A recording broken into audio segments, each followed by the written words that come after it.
Tell me about medieval towns. What do you want to know about medieval towns? If I wanted a shiny sword, who would I have to talk to? You would talk to the metal workers in the guild. And what is a guild? A guild is like a group of people that are either metal workers, woodworkers, or they work with like clothes or paintings. And they're just a group of people that get paid to make whatever you tell them to make if it's from the right guild. And what's their training?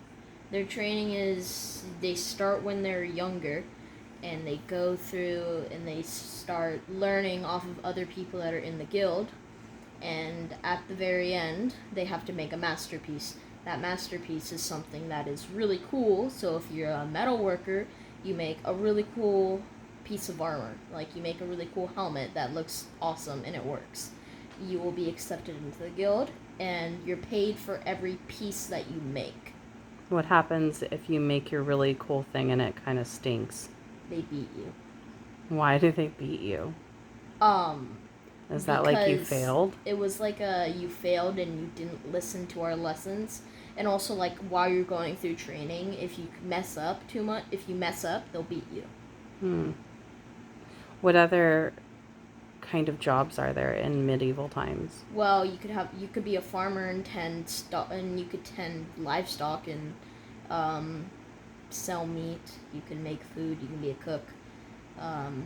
But the most high-paying jobs in the towns were being part of guilds. So we were talking a little bit about the 100-Year War. Tell me about that. The 100-Year War was a war that went on for actually 116 years. Started in the 13th century, ended in the 14th century.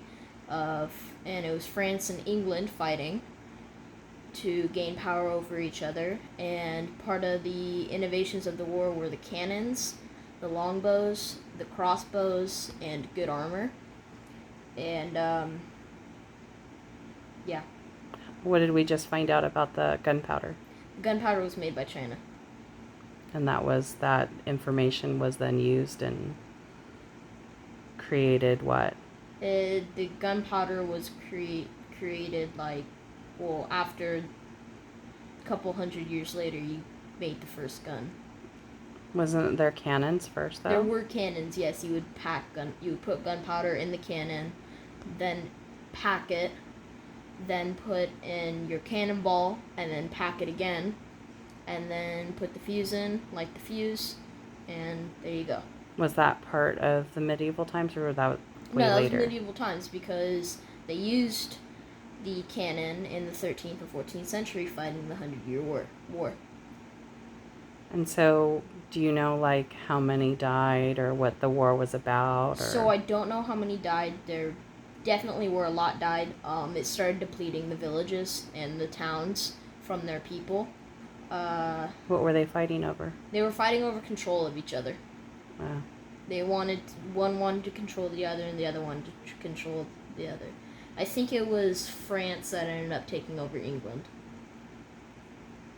And then they rebelled and were able to take back their town area. So you said something about a longbow. What was special about that? Longbows were known for being able to for having incredible speed and power. So you could pull that thing all the way back and fire it, and 9 times out of 10, if you had a sharp tip, it could go through armor because it was so incredibly powerful. And what else did they innovate as far as weaponry went? Anything else cool? Crossbows, those were cool. They weren't as powerful. They're like crossbows like we have now? So they weren't like what we had now. What we have now are super like high tech. And they're compound bows. Sure. Compound crossbows. Compound is just the little wheel, and you pull it, and there's a lot of tension, and then it releases, and it's easy to pull. That's the crossbows now. What the crossbows used to be then is you would take the string, and like on a regular traditional bow that isn't a compound bow, it's just the two ends. It was like that, but sideways. And so you pull it back and pull it to the little catch back there, and you would have it on the catch. And you would have your trigger on the bottom, and as soon as you pulled that trigger, the catch would come down, and that string would shoot forward, and there was an arrow in front of the string, and it would propel the arrow. But it was it wasn't an arrow. It was way smaller. It was like a bolt. That's why they call it a bolt, because it was only like that long. But an arrow was really long, and they were more aerodynamic than a bolt. Because in the beginning, the bolts did not have any fins, like the little feather pieces. They didn't have those, so it was just a stick being sent at somebody. So they weren't as powerful or as accurate. I see. So most of the weapons that you've told me about seem like they're for distance. Was there hand-to-hand combat? Yes, there was actually a lot of hand-to-hand combat. There's more of that than distance. The hand-to-hand combat, you either had the swords, battle axes, daggers, spears. What were those made out of? Metal. They were usually made out of metal. Those had to have been really heavy. Yeah, a traditional man now can't lift what they used, what a real full-size Crusader sword? Crusader sword is now. Even like a traditional man cannot lift it now. Back then, they were much stronger. They weren't as healthy, but they were strong, so they could lift those and thrust those and hit armor. And it's not like in the movies where they hit a piece of armor and it goes straight through. It would just dent the armor, and they were basically denting each other's armor until it cracks, and then try to stab through that crack. Or if they can't get a crack, they'll just look for areas where it's exposed. Like the neck was always exposed. You could hit their legs, their arms. Sometimes those weren't exposed. You had chain armor, the chain link or whatever. That wasn't very effective. Those usually broke on the first hit, so those were not as good. Trying to thrust into that chain armor, though, like trying to stick your point in it, that's where they were really good, because you couldn't get through those links. It was blunt force that'll break them. Do you know, like, was the armor heavy? The armor was very heavy. It was, I don't know, on a guesstimate, maybe 50-pound armor, because it was full metal. 50 to 60 pounds, I'm guessing. Yeah, the armor was really heavy, so think about putting on like 60 to 70-pound armor, I'm going to go with, and then having to thrust a 70 to 80-pound sword. It takes a lot of strength to be able to do that, and then be able to run on top of that. We should look it up and see how much the armor and the swords weighed. Yeah. Just out of curiosity. Yeah. All right, is there anything else from medieval times you want to... The battle axes were really cool. The battle axes weren't as heavy. Yeah. But you would either have... Well, the battle axes were like how you see in movies with the Vikings that they would use. They would have the double-sided axes. Mm-hmm. Those were really cool. They broke easy. Like, the handles broke because they were usually made of wood. And all it would take for a sword to hit it a few times, and it would probably break. Because the head was way heavier than the shaft of the battle axe. So those would break easy.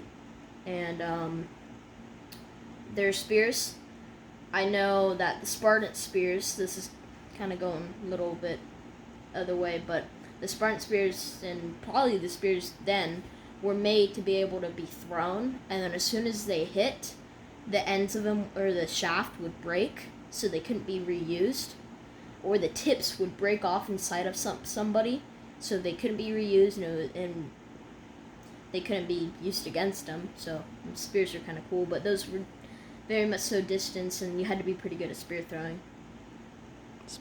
Cool. All right, is that everything? Probably not everything. Probably not. There's a lot we probably missed. That's a fair amount of information, though, for medieval times, don't you think? They also did fight on ships. Those were cool. They would use... There was two different types of cannons. You had the ship cannons, and you had the ground cannons. The ship cannons were on wheels and were very easy to move. Or no, it's the other way around. The ship cannons were very stationary, couldn't really move them. They were just meant to be packed and shot. The ground cannons were on wheels. They would have, it was like a wheelbarrow. You would grab the two handles and lift up and push it. Now, it took 2 or 3 men to do it because those cannons were made out of steel, usually, and that steel was like 300 to 400 pounds. So it would take 2 or 3 guys to just lift that and move it. And those were, you could aim anywhere. It's like kind of in the Revolutionary War, how they would shoot, see if they hit. If they didn't hit, they would move it or angle it or do whatever they could. Okay, we're gonna have to conclude it because my arm is hurting. All right. All right. Goodbye. Goodbye.